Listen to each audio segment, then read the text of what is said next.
بسم اللہ الرحمن الرحیم. السلام علیکم. میں ہوں محمد یاسین شاکر ایڈوکیٹ اور آپ دیکھ رہے ہیں میرا یوٹیوب چینل نئی سوچ نئی منزل. میں اپنے چینل پہ آپ کو خوش آمدید کہتا ہوں اور آج ہم لاء اسٹوڈنٹس کے لیے اسٹوڈنٹس فار جوڈیشل ایگزامس اور ڈفرینٹ لیگل ایگزامس کے لیے جو اسٹوڈنٹس ہیں ان کے لیے ایک نئی ویڈیو کے ساتھ حاضر ہوئے ہیں جو کہ ہے اکامپلیس. ٹاپک ہمارا جس کے اوپر ہم آج ڈسکشن کریں گے.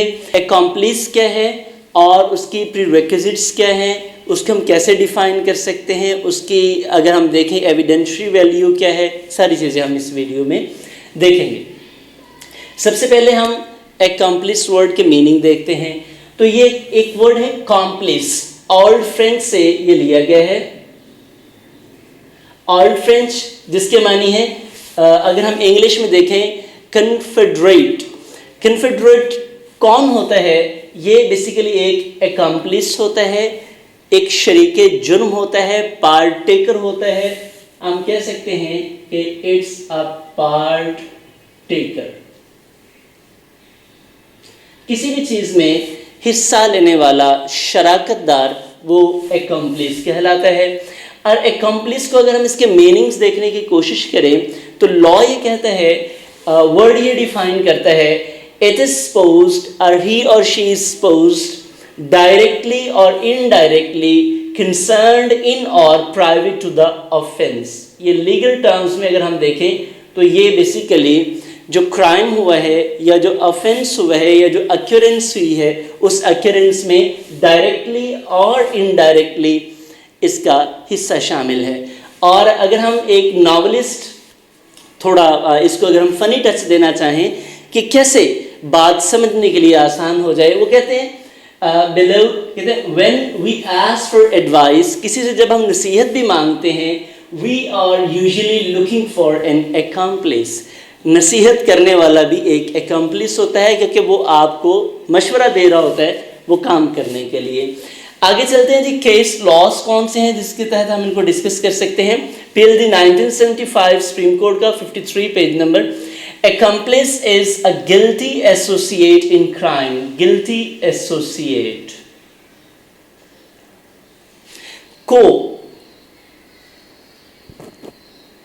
کو آپ کہہ سکتے ہیں وہ بندہ جو کو پارٹیکر ہے, کو کرائمر ہے, آپ یوں بھی کہہ سکتے ہیں وہ کام کرنے والا جو اس کے ایک آفینس ہوا ہے اس آفینس میں جس نے آپ کہہ سکتے ہیں پرنسپل آفینڈر کے ساتھ جو لوگ ہیلپ آؤٹ کرتے ہیں.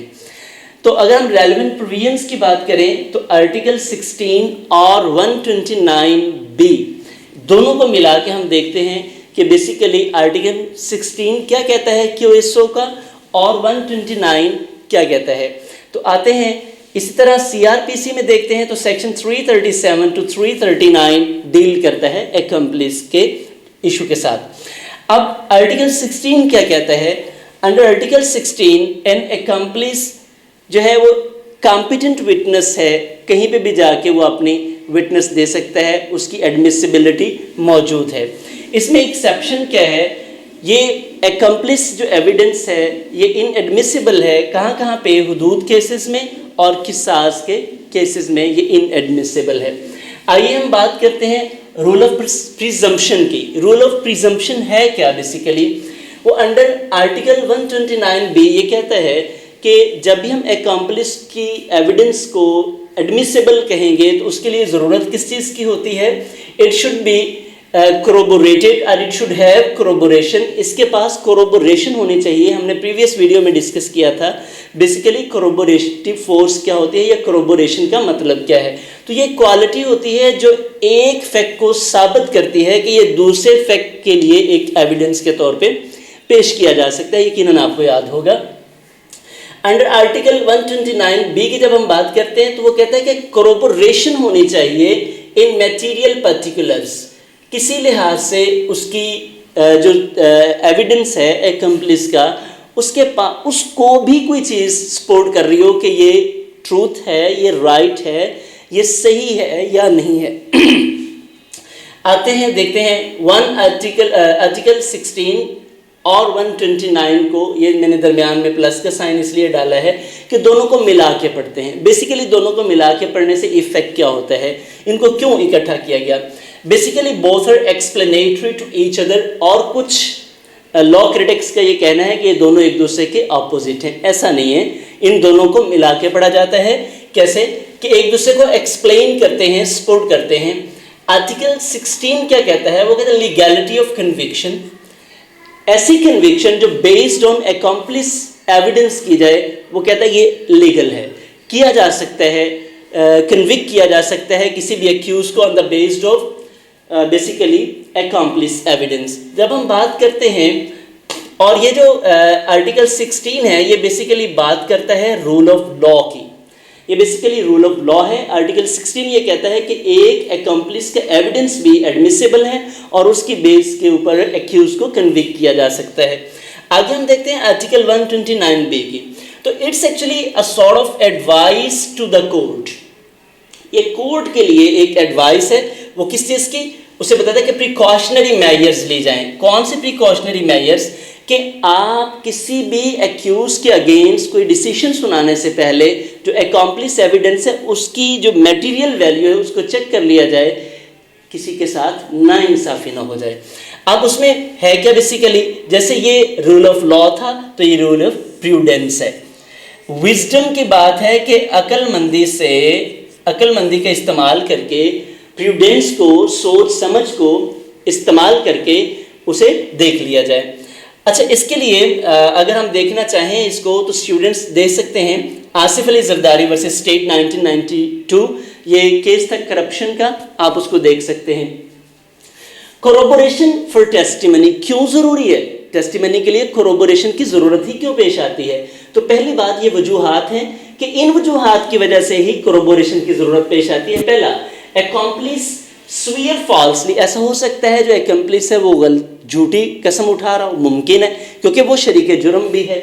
آگے ہم بات کرتے ہیں پارٹیسپینٹ بھی ہے اور امورل پرسن ہو سکتا ہے. شاید اس کا ریکارڈ ہی ایسا رہا ہو کہ وہ غلطیاں کرنے کے بعد, دوسروں کو اکسانے کے بعد میں جا کے وعدہ معاف گواہ بن جاتا ہو, ایسا ممکن ہے. تیسری بات, وہ کنڈیشنلی پارڈنڈ ہوتا ہے کہ اگر آپ بتائیں گے تو ہم آپ کو, تو مے بی ہی میں فیور پروسیکیوشن. آگے بات کرتے ہیں پرنسپل آف اپریزل. جو اکمپلس ایویڈنس ہے, اکمپلس ایویڈنس کی اگر ہم اپریز, اس کو کیوں ایڈمٹ کیا جاتا ہے, تو اس کے لیے اگر آپ دیکھنا چاہیں تو Zulfiqar Ali Bhutto versus state PLD 1979 یہ کیس دیکھ سکتے ہیں, اس میں یہ کلیئرلی ایویڈنٹ ہے. اب اکمپلس ایویڈنس کو ڈبل ٹیسٹ پاس کرنا ہوتا ہے. یہ ڈبل ٹیسٹ پرنسپل کیا ہے, کیا ہونا چاہیے. پہلی بات, جو بھی وٹنس ہے he should be a reliable witness. پہلی بات, وہ ریلائبل ہونا چاہیے, ایسا نہ ہو کہ ان ریلائبل ہو, اس پہ یقین نہ کیا جا سکے. Secondly, sufficient corroboration. یہ ابھی پیچھے جو ہم پڑھ کے آئے ہیں تو اسے کوروبوریشن کی ویلیو مطلب اس کی بات کو کوئی اور حقائق بھی ثابت کر رہے ہوں. اب ایکسٹینٹ آف کوروبوریشن کیا ہے, بڑی اہم بات ہے کہ کتنا کم از کم ہونا چاہیے. At least one material fact, کوئی ایک بات اس کو ضرور سپورٹ کر رہی ہو. اب اس کا ایفیکٹ کیا ہوتا ہے, کیا ہوگا, ریزلٹس کیا ہوں گے اگر اکمپلس ایویڈنس کو کوروبوریشن بھی حاصل ہے, یعنی کہ اس کے پاس کوئی ایسا فیکٹ ہے جو اس کو سپورٹ کر رہا ہے. تو کیا کیا جا سکتا ہے, کورٹس, اس جو کورٹ کوئی بھی جس کے سامنے وہ پیش کیا, وہ اس کنکلوژن پہ پہنچتے ہیں کہ یہ جتنی بھی سٹوری تھی یہ ٹرو تھی اور اکمپلس ایویڈنس کو ایکسیپٹ کر لیا جاتا ہے. اس کے لیے اگر آپ دیکھنا چاہیں تو 1995 MLD 1663 ڈبل بینچ کا یہ ڈیسیشن تھا, اس کو آپ دیکھ سکتے ہیں. اگر ہم اس کو سم اپ کریں پورے کو, تو کیسے ہم دو لفظوں میں اس کو بند کر سکتے ہیں, سم اپ کر سکتے ہیں, کنکلیوڈ کر سکتے ہیں کہ جو اکمپلیس ہے وہ ایک کمپیٹنٹ وٹنس ہے انڈر آرٹیکل 16, لیکن آرٹیکل 129 بھی کہتا ہے کہ اس کے لیے کوروبوریشن کی ضرورت ہے اور اس کے بغیر یہ ایک کمپیٹنٹ وٹنس نہیں بن سکتا. آج کی ویڈیو ہماری یہاں تک ہی تھی. یقیناً آپ کلیئرلی انڈرسٹینڈ کر چکے ہوں گے کہ اکمپلس کیا ہے اور اس کی ایویڈنشری ویلیو کیا ہو سکتی ہے. ویڈیو دیکھنے کا بہت شکریہ. دوستوں کے ساتھ شیئر کریں تاکہ ان کو بھی فائدہ ہو سکے. میرے ساتھ جڑے رہیے آنے والی ویڈیوز کے لیے. والسلام.